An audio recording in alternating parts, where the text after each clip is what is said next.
Levez-vous et venez avec moi maintenant. Agent, de quoi sommes-nous accusés exactement? Comportement suspect. Ne discutez pas avec moi. Nous n'avons rien fait de mal. C'est du profilage. Rangez ce téléphone ou je vous fais sortir par la force. Nous ne partirons pas. L'annonce d'embarquement venait tout juste d'être faite pour le vol 447 à destination d'Aix-en-Provence lorsque tout a basculé. Une famille de 4 personnes, vêtue de ses plus beaux habits du dimanche pour une célébration de mariage, descendait la passerelle, bagages à main et carte d'embarquement à la main.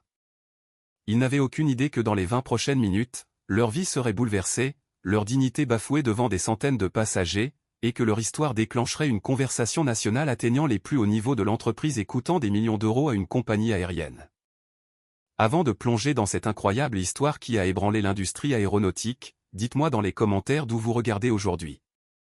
Et si vous ne l'avez pas déjà fait, appuyez sur ce bouton d'abonnement car vous ne voudrez certainement pas manquer le déroulement de cette affaire. Croyez-moi, la fin vous laissera sans voix. La famille de Nicolas attendait ce voyage avec impatience depuis des mois.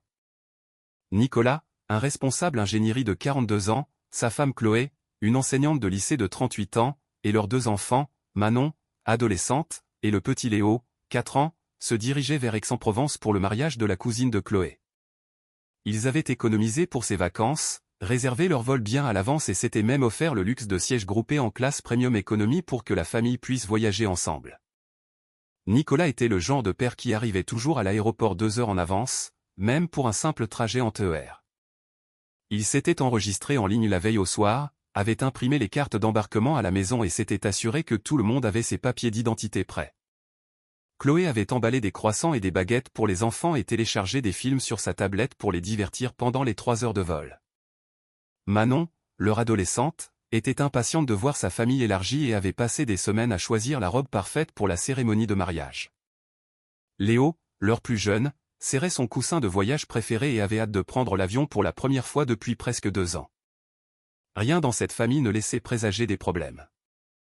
Ils étaient polis, bien habillés et clairement préparés pour leur voyage. Nicolas portait une chemise blanche impeccable et un pantalon sombre. Chloé portait un magnifique chemisier vert émeraude et un pantalon noir. Les enfants étaient habillés avec élégance mais confortablement pour le voyage. Leurs bagages respectaient toutes les exigences de taille. Leurs documents étaient en ordre. Ils étaient arrivés à la porte d'embarquement avec beaucoup d'avance. Lorsque l'agent a appelé l'embarquement pour la classe premium, la famille de Nicolas a rassemblé ses affaires et a rejoint la file. Ils ont montré leur carte d'embarquement, ont descendu la passerelle et sont montés dans l'avion. L'hôtesse de l'air à la porte les a accueillis avec un sourire et les a dirigés vers leur siège au rang 12. C'est à ce moment-là que l'agent de police de l'aéroport, Stéphane, a décidé de prendre une décision qui le hanterait pendant des années. L'agent Stéphane travaillait à la sécurité de l'aéroport depuis 6 ans. Il était posté près de la zone d'embarquement lorsqu'il a remarqué la famille montant dans l'avion. Quelque chose chez eux a attiré son attention, bien qu'il ait eu plus tard du mal à expliquer exactement ce que c'était. Il a contacté son superviseur par radio et a dit qu'il voulait vérifier une situation en cours de développement dans l'avion. La famille venait tout juste de s'installer à ses sièges lorsque l'agent Stéphane est apparu dans l'encadrement de la porte de l'appareil. Il a parlé brièvement avec la chef de cabine, une femme nommée Valérie, qui travaillait pour la compagnie aérienne depuis 12 ans. Ce qu'il lui a dit deviendrait plus tard un point central de controverse dans les procédures judiciaires qui ont suivi. Selon l'agent Stéphane, il avait reçu un rapport indiquant que des passagers correspondant à la description de la famille de Nicolas s'étaient comportés de manière suspecte dans le terminal. Il a prétendu qu'il y avait des inquiétudes concernant leur comportement et qu'il devait les interroger avant que le vol ne puisse partir. Valérie a témoigné plus tard qu'elle avait trouvé cela inhabituel, car elle avait personnellement accueilli la famille à la porte de l'avion et n'avait rien remarqué d'inquiétant dans leur attitude ou leur conduite, mais l'agent Stéphane était insistant. Il a remonté l'allée jusqu'au rang 12, où la famille était assise. Nicolas aidait Léo à attacher sa ceinture de sécurité tandis que Chloé rangeait leurs bagages à main dans le compartiment supérieur. Manon était déjà assise près du hublot, regardant l'équipe au sol préparer l'avion pour le départ. L'agent Stéphane s'est arrêté à le ranger et a demandé à Nicolas de sortir dans l'allée. Nicolas a levé les yeux, confus, et a demandé s'il y avait un problème. L'agent Stéphane a dit qu'il avait besoin de lui parler en privé et lui a demandé de venir à l'avant de l'appareil. Nicolas a demandé pourquoi, de quoi il s'agissait, et si sa famille pouvait rester assise pendant qu'il réglait ce malentendu, quel qu'il soit. C'est alors que l'agent Stéphane a commis sa deuxième erreur de la journée. Il a élevé la voix suffisamment fort pour que les passagers des rangées voisines entendent et a déclaré que toute la famille devait venir avec lui immédiatement. Il a prétendu qu'ils étaient retirés du vol en attendant une enquête sur une activité suspecte. Chloé a levé les yeux du compartiment à bagages, son visage affichant une incompréhension totale. Elle a demandé à quelle activité suspecte il faisait référence. Manon, effrayée, a demandé à son père ce qui se passait. Léo a commencé à pleurer, ne comprenant pas pourquoi le policier parlait à ses parents sur un ton si sévère. Nicolas est resté calme mais ferme. Il a demandé à l'agent Stéphane d'expliquer spécifiquement ce qu'ils avaient prétendument fait de mal. Il a souligné qu'ils avaient passé les contrôles de sécurité sans incident, avaient des cartes d'embarquement validées, des papiers d'identité, et n'avaient rien fait d'autre que de s'asseoir à leurs places assignées. Il a demandé à parler à un superviseur. La réponse de l'agent Stéphane a été d'appeler des renforts. En quelques minutes, 2 autres agents de la police aéroportuaire sont arrivés dans l'avion. Les passagers dans toute la cabine ont commencé à sortir leur téléphone portable. Certains ont commencé à filmer, sentant que quelque chose n'allait vraiment pas dans cette situation. L'hôtesse de l'air Valérie a déclaré plus tard qu'elle se sentait de plus en plus mal à l'aise, mais ne savait pas comment intervenir sans aggraver la situation. Les 3 agents ont encerclé la rangée de la famille. L'agent Stéphane a répété sa demande qu'ils quittent l'avion immédiatement. Nicolas a demandé à nouveau de quoi ils étaient accusés. Les agents ne pouvaient pas fournir de réponse claire. Ils ont mentionné un comportement suspect, mais lorsqu'on les pressait pour des détails, ils devenaient vagues et défensifs. Chloé, qui était restée silencieuse jusqu'à ce point, a finalement pris la parole. Elle a dit aux officiers qu'il s'agissait clairement d'un cas de contrôle au faciès et qu'elle voulait que l'incident soit documenté. Elle a sorti son téléphone et a commencé à enregistrer.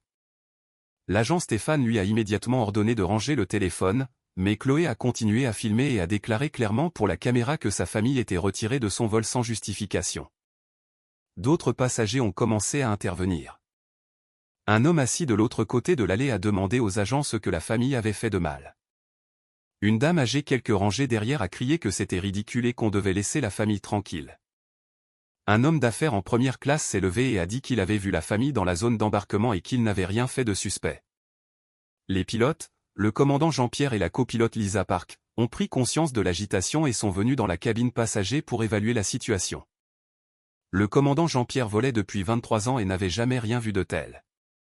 Il a demandé à l'agent Stéphane d'expliquer la situation et s'est vu répondre qu'il y avait des problèmes de sécurité nécessitant le débarquement de la famille. Le commandant Jean-Pierre a demandé quels problèmes de sécurité spécifiques existaient.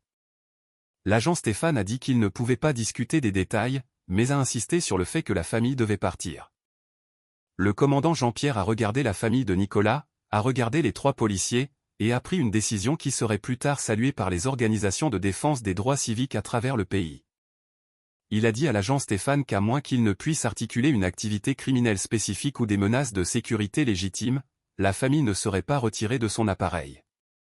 Il a déclaré qu'en tant que commandant de bord, il avait l'autorité de déterminer qui pouvait et ne pouvait pas voyager sur son avion et qu'il ne voyait aucune raison pour laquelle la famille de Nicolas ne devrait pas être autorisée à voyager. C'est là que la situation a escaladé de manière dramatique. L'agent Stéphane, se sentant maintenant défié devant des dizaines de témoins et de passagers filmant la scène, a commis sa 3e et plus coûteuse erreur de la journée. Il a dit au commandant Jean-Pierre que la famille serait retirée, qu'il le veuille ou non, et que si le capitaine interférait, il serait arrêté également. La cabine entière est devenue silencieuse. Tout le monde comprenait qu'ils étaient témoins de quelque chose d'extraordinaire, un pilote tenant tête à des policiers pour protéger des passagers qui étaient clairement ciblés injustement. Le commandant Jean-Pierre a calmement dit à l'agent Stéphane qu'il ne permettrait pas que ces passagers soient retirés sans justification appropriée et que si les agents voulaient poursuivre cela plus loin, ils pouvaient parler avec la direction de la compagnie aérienne et les autorités de l'aviation civile au sol. Le superviseur de l'agent Stéphane, le sergent Christophe, est finalement arrivé sur les lieux.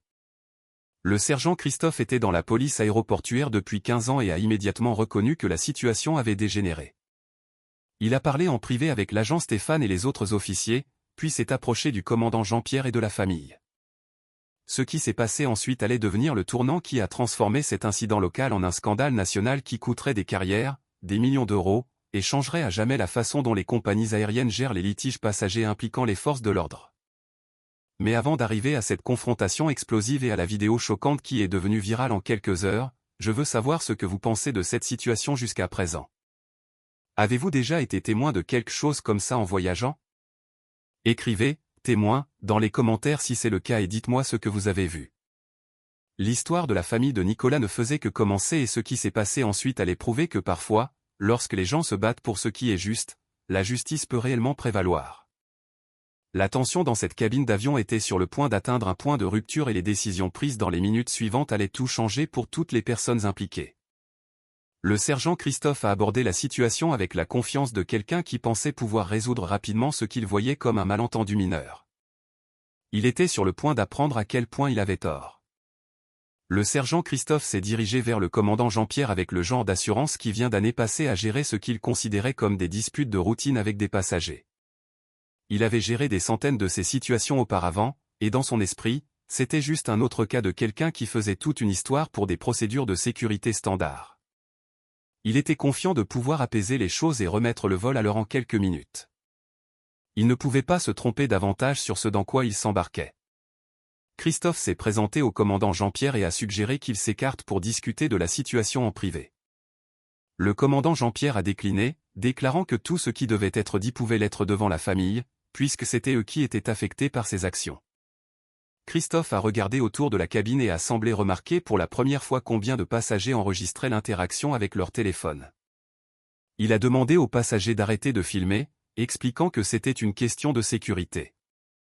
Plusieurs passagers ont refusé, soulignant qu'ils étaient dans un espace public et avaient tout à fait le droit de documenter ce qui se passait. Un passager, un avocat voyageant pour affaires, a déclaré haut et fort que les citoyens ont le droit d'enregistrer les policiers dans l'exercice de leurs fonctions. Christophe a tourné son attention vers la famille de Nicolas, qui restait assise dans sa rangée pendant que ce drame se déroulait autour d'eux. Il leur a dit qu'il y avait eu un malentendu et que s'ils voulaient bien venir avec lui pour répondre à quelques questions, il pourrait probablement régler cela rapidement et prendre le prochain vol pour Aix-en-Provence. Chloé avait enregistré toute l'interaction sur son téléphone. Elle a regardé directement le sergent Christophe et lui a demandé d'expliquer devant la caméra quel crime spécifique ou quelle activité suspecte sa famille était accusée d'avoir commis. Christophe a hésité, a jeté un coup d'œil à l'agent Stéphane, et a dit qu'ils avaient reçu des rapports de comportement inquiétants dans le terminal. Nicolas s'est levé dans l'allée et a fait face directement à Christophe. Il a parlé d'une voix claire et calme qui portait dans toute la cabine. Il a dit que sa famille n'avait rien fait de mal, n'avait commis aucun crime, n'avait violé aucun règlement, et ne quitterait pas cet avion à moins d'être placé en état d'arrestation et informé des charges qui pesaient contre elle. La confrontation atteignait un moment critique lorsque quelque chose d'inattendu s'est produit. Maître Sandrine, une passagère assise en première classe, s'est levée et s'est dirigée vers l'arrière de l'avion. Maître Sandrine était une avocate éminente spécialisée dans les droits civiques qui avait passé les 15 dernières années à traiter des affaires impliquant des fautes policières et du profilage racial. Elle observait calmement la situation et a finalement décidé qu'elle devait intervenir. Maître Sandrine s'est approchée du sergent Christophe et lui a tendu sa carte de visite. Elle s'est présentée et l'a informé qu'elle était avocate spécialisée en droit des libertés fondamentales. Elle lui a dit qu'elle observait toute l'interaction et que ce dont elle était témoin semblait être un cas clair de contrôle au faciès et de détention illégale. Christophe a regardé la carte de visite, puis Maître Sandrine, puis les douzaines de caméras de téléphone pointées dans sa direction. Pour la première fois depuis son arrivée dans l'avion, il semblait comprendre que cette situation avait pris une ampleur bien au-delà d'un simple débarquement de passagers. Maître Sandrine a continué à parler d'un ton clair et professionnel que tout le monde dans la cabine pouvait entendre. Elle a expliqué que la famille n'avait été accusée d'aucun crime spécifique, n'avait pas été informée de la loi qu'elle avait violée, et était détenue sans cause probable. Elle a dit que si les agents procédaient à l'évacuation de la famille sans justification appropriée, ils violeraient les droits constitutionnels de la famille et les principes de la Déclaration des droits de l'homme. Les implications juridiques de ce qu'elle disait n'ont pas échappé au sergent Christophe. Il avait reçu suffisamment de formation pour savoir que la détention illégale et les violations des droits civiques pouvaient entraîner de graves conséquences tant pour lui personnellement que pour le service de police. Mais il était aussi dans une position difficile parce que l'agent Stéphane avait initié cette confrontation. D'autres agents étaient impliqués et faire marche arrière maintenant serait embarrassant. Christophe a pris une décision qui s'avérerait tout aussi coûteuse que le choix initial de Stéphane de cibler la famille. Au lieu de désamorcer la situation, il a persisté. Il a dit à maître Sandrine qu'elle devait retourner à son siège et que c'était une affaire de police. Il a dit que la famille venait avec eux, qu'il le veuille ou non. C'est alors que le commandant Jean-Pierre est intervenu à nouveau dans la conversation. Il a dit au sergent Christophe qu'aucun passager ne serait retiré de son avion sans justification légale appropriée.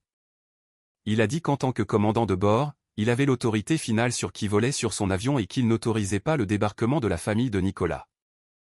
Christophe a répondu en menaçant de faire annuler tout le vol et de faire débarquer tous les passagers si le commandant Jean-Pierre continuait à interférer avec les affaires de police. Cette menace s'est retournée contre lui de manière spectaculaire. Les autres passagers qui regardaient cela se dérouler avec une colère croissante ont commencé à exprimer leur mécontentement bruyamment. Un homme d'affaires a crié que c'était ridicule et que les agents avaient clairement tort. Une mère voyageant avec ses jeunes enfants a crié qu'elle avait observé la famille et qu'il n'avait rien fait de suspect. Un homme âgé a dit qu'il prenait l'avion depuis 60 ans et n'avait jamais rien vu d'aussi honteux de sa vie. L'ambiance dans la cabine devenait de plus en plus hostile envers les officiers et ils pouvaient le sentir. Ce qui avait commencé comme ce que Stéphane pensait être une interaction de routine avec des passagers était devenu un cauchemar de relations publiques se déroulant en temps réel devant des dizaines de témoins avec des caméras. L'agent Stéphane, qui était resté largement silencieux pendant que son superviseur gérait la situation, s'est soudainement avancé et a annoncé que la famille était en état d'arrestation pour interférence avec les opérations de sécurité de l'aéroport. C'était sa 4e et dernière erreur de la journée, et elle s'avérerait être la plus coûteuse de toutes. Nicolas a immédiatement demandé quelle loi ils avaient violée en restant assis à leurs places assignées. L'agent Stéphane ne pouvait pas fournir de réponse cohérente. Il a commencé à menotter Nicolas tandis que Chloé continuait à enregistrer et à demander à plusieurs reprises quel crime son mari était accusé d'avoir commis. La vue de Nicolas, un père et mari bien habillés, menottés devant ses enfants terrifiés alors qu'il était assis dans un avion, a envoyé une onde de choc à travers la cabine. Manon a commencé à pleurer et à demander pourquoi il faisait du mal à son père. Léo sanglotait et s'accrochait à sa mère. Chloé essayait de réconforter ses enfants tout en continuant à tout documenter sur son téléphone. Maître Sandrine a immédiatement annoncé qu'elle était témoin de ce qui semblait être une fausse arrestation et une séquestration. Elle a commencé à dicter ses observations dans son propre enregistrement téléphonique, créant un dossier juridique détaillé de tout ce qu'elle voyait. Le commandant Jean-Pierre a pris la décision qui sauverait finalement sa carrière et ferait de lui un héros pour les défenseurs des droits civiques à travers le pays. Il a annoncé à la cabine qu'il appelait les autorités fédérales de l'aviation et la direction de la compagnie aérienne pour signaler ce qu'il décrivait comme la détention illégale de passagers sur son avion. Il a utilisé le système de communication de l'appareil et a contacté le contrôle aérien, demandant que le personnel de sécurité de l'aviation civile réponde à son avion immédiatement. Il a déclaré que des passagers étaient détenus illégalement par la police locale et qu'il avait besoin d'une intervention supérieure. En quelques minutes, des officiers supérieurs de la gendarmerie des transports aériens montaient à bord de l'avion. Ils ont trouvé Nicolas menotté dans l'allée, sa femme enregistrant tout en essayant de réconforter leurs enfants en pleurs. 3 agents de la police aéroportuaire incapables d'expliquer quel crime avait été commis et une cabine entière de passagers en colère exigeant que quelque chose soit fait contre cette injustice flagrante. Les officiers supérieurs ont immédiatement pris le contrôle de la situation. Ils ont parlé avec le commandant Jean-Pierre, maître Sandrine et plusieurs passagers qui avaient été témoins de toute l'interaction depuis le début. Ils ont examiné les séquences vidéo que plusieurs passagers avaient enregistrées. Ils ont interrogé les agents de police aéroportuaire sur le crime spécifique ou la menace de sécurité qui justifiait leurs actions. Lorsque les officiers supérieurs n'ont pas pu obtenir de réponse cohérente de Stéphane, Christophe et des autres agents, ils ont pris une décision qui a choqué tout le monde. Ils ont ordonné à la police aéroportuaire de libérer Nicolas immédiatement et les ont informés que c'était eux qui devraient quitter l'avion. Les officiers supérieurs se sont excusés auprès de la famille au nom de l'aéroport et du système aéronautique. Ils leur ont assuré que ce qui s'était passé était complètement inacceptable et qu'il y aurait une enquête complète. Ils ont proposé d'organiser un transport alternatif si la famille ne se sentait plus à l'aise de voler. Mais Nicolas et Chloé ont décidé qu'ils voulaient poursuivre leurs plans de voyage initiaux. Les agents de police aéroportuaire ont été escortés hors de l'avion devant tous les passagers. Alors qu'ils descendaient l'allée vers la porte, plusieurs passagers ont lancé des commentaires sur leur conduite. L'agent Stéphane en particulier avait l'air humilié et en colère en réalisant que sa tentative d'exercer son autorité s'était complètement retournée contre lui. Mais les véritables conséquences pour toutes les personnes impliquées ne faisaient que commencer. Alors que l'avion se préparait enfin au départ, avec près de 2 heures de retard, les passagers téléchargeaient déjà leurs vidéos sur les réseaux sociaux. Les hashtags qui allaient devenir tendance au niveau national étaient déjà créés. Les articles de presse qui allaient dominer les titres pendant des semaines étaient déjà écrits par des passagers sur leur téléphone.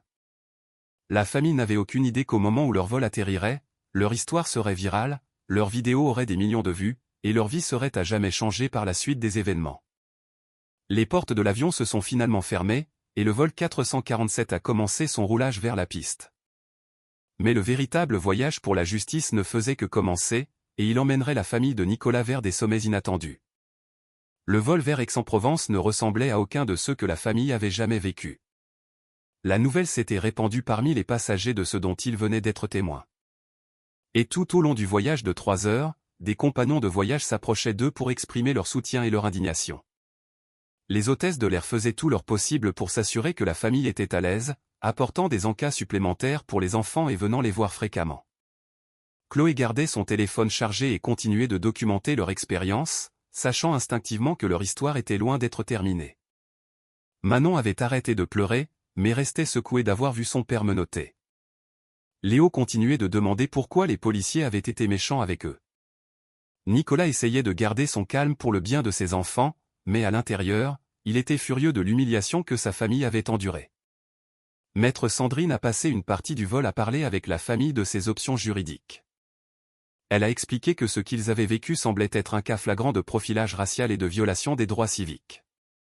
Elle a proposé de les aider à trouver une représentation et les a avertis que les semaines à venir seraient probablement intenses alors que leur histoire gagnait l'attention du public. Au moment où le vol 447 a touché le sol, les vidéos de l'avion avaient déjà été vues des centaines de milliers de fois. Les passagers avaient posté tout au long du vol chaque fois que le Wi-Fi de l'avion le permettait, et l'histoire se répandait rapidement sur les plateformes de médias sociaux. Le téléphone de la famille a commencé à vibrer de notifications avant même qu'il n'atteigne la porte. Des organisations de presse cherchaient déjà à obtenir des interviews. Des groupes de défense des droits civiques offraient leur soutien. Des cabinets juridiques exprimaient leur intérêt pour les représenter. Le hashtag Justice pour la famille de Nicolas était en tendance nationale lorsqu'ils sont entrés dans le terminal. Ils ont été accueillis par Rebecca, la cousine de Chloé, qui était venue les chercher au volant de sa Citroën 2CV. Rebecca avait suivi l'histoire en ligne et était choquée d'apprendre que les membres de sa famille étaient au centre de ce qui devenait une controverse nationale. Le mariage auquel ils étaient venus assister était prévu pour le lendemain, mais il était clair que leur expérience de voyage éclipserait la célébration. Les membres de la famille se sont réunis à la maison de campagne de Rebecca ce soir-là, regardant la couverture médiatique de l'incident et essayant de assimiler ce qui s'était passé. Pendant ce temps, à l'aéroport où leur calvaire avait commencé, une tempête éclatait. Les vidéos montrant Nicolas menotté pendant que ses enfants pleuraient avaient été vues des millions de fois.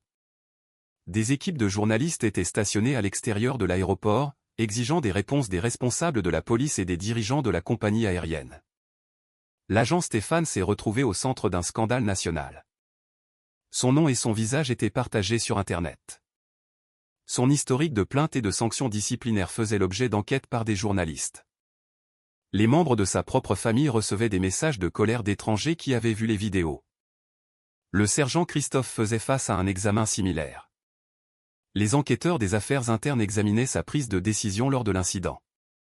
Ses superviseurs exigeaient des explications sur la raison pour laquelle la situation avait été autorisée à escalader de manière si dramatique. Le service de police de l'aéroport recevait des centaines d'appels de colère du public. La compagnie aérienne était en mode gestion de crise totale. Leur équipe de communication d'entreprise travaillait 24 heures sur 24 pour répondre à l'indignation publique. Le cours des actions chutait alors que les investisseurs s'inquiétaient de l'impact à long terme de l'incident. Les services clients étaient submergés de plaintes et de demandes d'annulation. Le PDG Pierre-Yves avait été retiré d'une réunion du conseil d'administration pour gérer ce que son personnel décrivait comme une catastrophe de relations publiques. Il a regardé les vidéos dans son bureau, entouré d'avocats et de spécialistes en communication, et a immédiatement compris que son entreprise faisait face à un désastre potentiel dont elle pourrait mettre des années à se remettre. Pierre-Yves a pris la décision de s'envoler personnellement pour rencontrer la famille. C'était sans précédent pour un PDG d'une grande compagnie aérienne, mais la situation exigeait des mesures extraordinaires. Son équipe juridique le lui déconseillait, avertissant que tout ce qu'il dirait pourrait être utilisé contre l'entreprise dans un futur litige, mais Pierre-Yves sentait qu'une excuse personnelle était nécessaire. La réunion a eu lieu dans un bistrot à Marseille 2 jours après l'incident. Pierre-Yves est arrivé avec une petite équipe de cadres et d'avocats. La famille est venue avec maître Sandrine et un avocat local spécialisé dans les droits civiques qui avait proposé de les représenter. Pierre-Yves a commencé par offrir des excuses sincères à la famille. Il a reconnu que ce qui leur était arrivé était complètement inacceptable et que la compagnie aérienne portait la responsabilité d'avoir permis à la police aéroportuaire de retirer des clients payants sans justification appropriée. Il a promis que des changements seraient apportés pour empêcher des incidents similaires à l'avenir. Nicolas a écouté les excuses, mais a clairement indiqué que les mots seuls ne suffiraient pas. Il voulait que les officiers impliqués rendent des comptes, des changements de politique à l'aéroport, et une compensation pour le traumatisme que sa famille avait enduré. Il a souligné que ses enfants faisaient encore des cauchemars en voyant leur père arrêté. Chloé a ajouté qu'il voulait l'assurance qu'aucune autre famille n'aurait à traverser ce qu'ils avaient vécu. Elle a dit que l'incident avait ébranlé leur foi en le système judiciaire et les avait amenés à se demander s'ils étaient vraiment en sécurité en voyageant dans leur propre pays. Les négociations juridiques qui ont suivi ont été complexes et contentieuses. Les avocats de la famille ont documenté le traumatisme émotionnel subi par chaque membre de la famille. Ils ont recueilli des déclarations des autres passagers qui avaient été témoins de l'incident. Ils ont examiné les images de sécurité de l'aéroport et les enregistrements de communication entre les policiers. L'équipe juridique de la compagnie aérienne a tenté d'argumenter que l'entreprise ne devrait pas être tenue responsable des actions des officiers de police aéroportuaire qui n'étaient pas des employés de la compagnie. Mais les avocats de la famille ont répliqué que la compagnie aérienne avait le devoir de protéger ses passagers et avait échoué à intervenir lorsque les forces de l'ordre agissaient clairement de manière inappropriée. Les enquêteurs fédéraux ont lancé leur propre enquête sur l'incident. Le ministère des Transports a ouvert une enquête pour savoir si la compagnie aérienne avait violé les réglementations sur les droits des passagers. La justice a commencé à examiner les potentielles violations des droits civiques par les officiers de police. L'agent Stéphane a été placé en congé administratif en attendant le résultat de multiples enquêtes. Son dossier personnel a révélé un modèle de plainte de voyageurs issus de minorités qui avaient été insuffisamment traités par ses superviseurs. Les enquêteurs des affaires internes ont trouvé des preuves qu'il avait été réprimandé plusieurs fois au sujet de ses interactions avec les passagers, mais n'avait reçu qu'une discipline minimale. La gestion par le service de police de l'aéroport des plaintes précédentes contre Stéphane est devenue un axe majeur de l'enquête. Les dossiers montraient que 7 passagers différents avaient déposé des plaintes alléguant du profilage racial au cours des 3 dernières années. Toutes ces plaintes avaient été rejetées ou avaient abouti à des sanctions disciplinaires mineures. Les leaders communautaires et les organisations de droits civiques se sont ralliés autour de la famille. Des manifestations ont été organisées à l'aéroport pour exiger justice et réformes politiques. Les chefs religieux ont appelé au boycott de la compagnie aérienne jusqu'à ce que des changements significatifs soient mis en œuvre. L'histoire a continué de dominer la couverture médiatique pendant des semaines. Les chaînes de télévision ont interviewé des experts en aviation, des avocats spécialisés en droit civique et d'anciens employés de compagnies aériennes sur les questions plus larges soulevées par l'incident. Les comités éditoriaux à travers le pays ont publié des articles d'opinion appelant à une meilleure formation et surveillance du personnel de sécurité aéroportuaire. La famille s'est retrouvée propulsée sous les projecteurs en tant que porte-parole malgré elle des droits des passagers aériens. Ils ont donné des interviews soigneusement contrôlées, soulignant toujours qu'ils voulaient que leur expérience conduise à des changements positifs qui protégeraient d'autres familles. Manon et Léo ont eu du mal avec cette attention soudaine. Leurs camarades de classe avaient vu les vidéos en ligne et ils faisaient face à un mélange de sympathie et de curiosité indésirable à propos de leur expérience. La famille a décidé de travailler avec des psychologues pour aider les enfants à traiter le traumatisme qu'ils avaient vécu. Alors que les procédures judiciaires traînaient en longueur depuis des mois, d'autres victimes d'incidents similaires ont commencé à se manifester.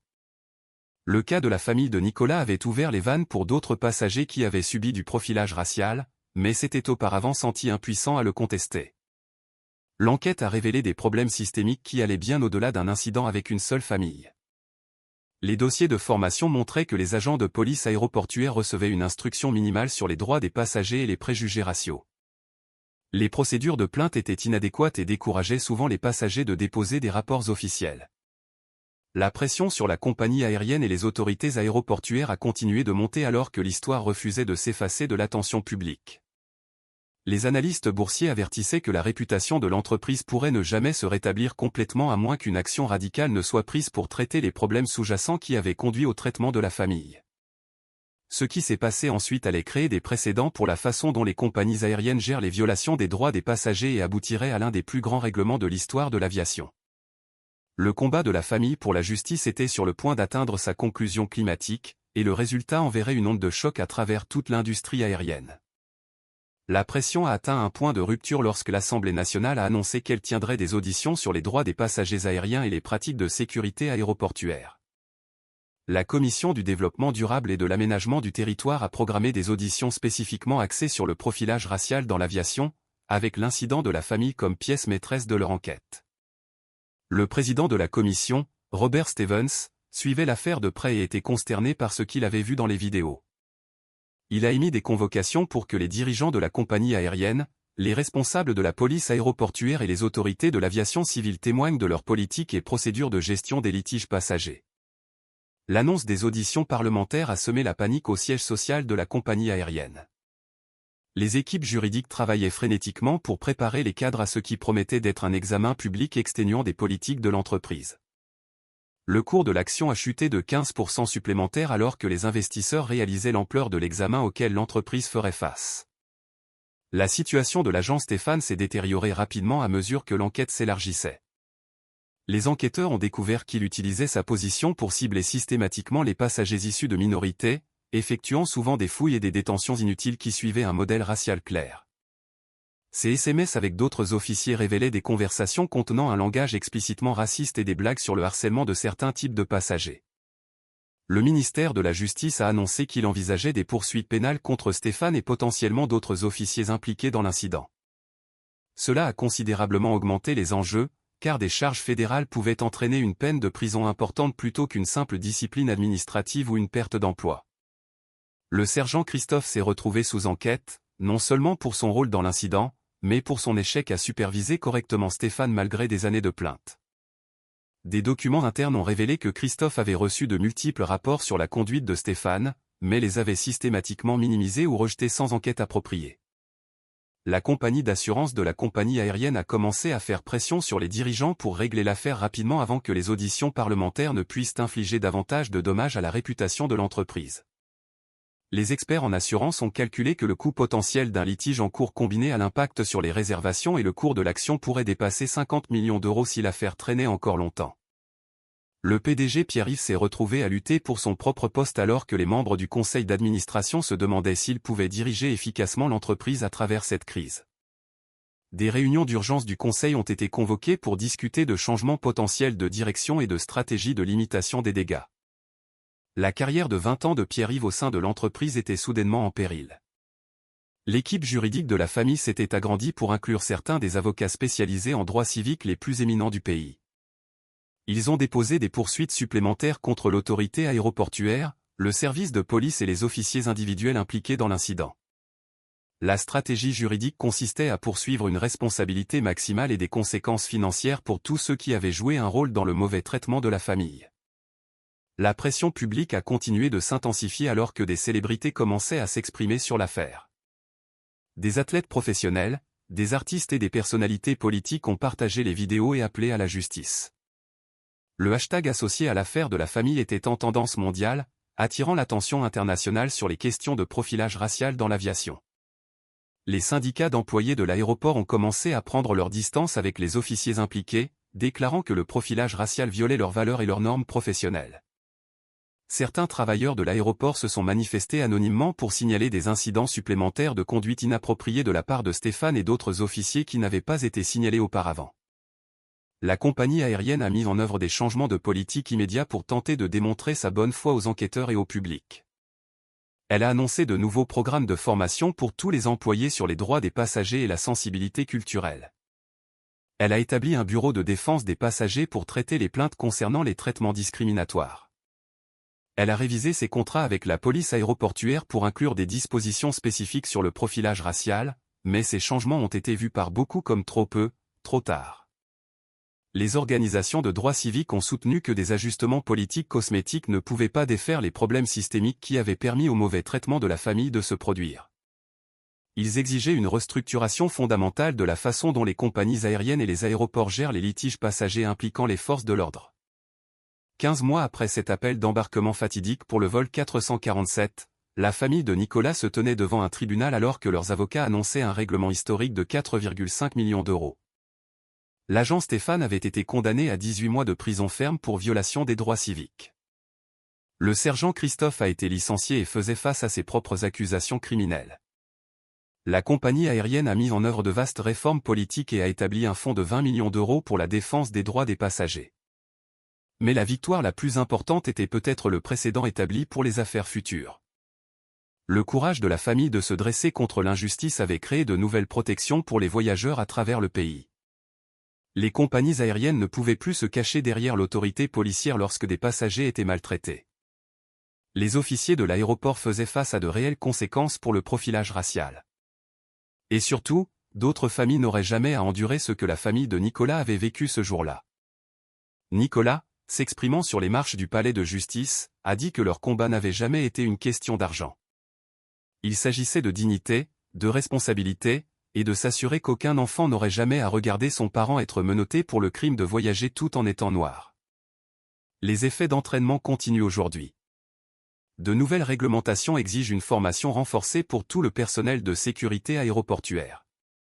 La législation sur la charte des droits des passagers a été renforcée et des dizaines d'affaires similaires ont été poursuivies avec succès en utilisant les précédents juridiques établis par ce règlement historique.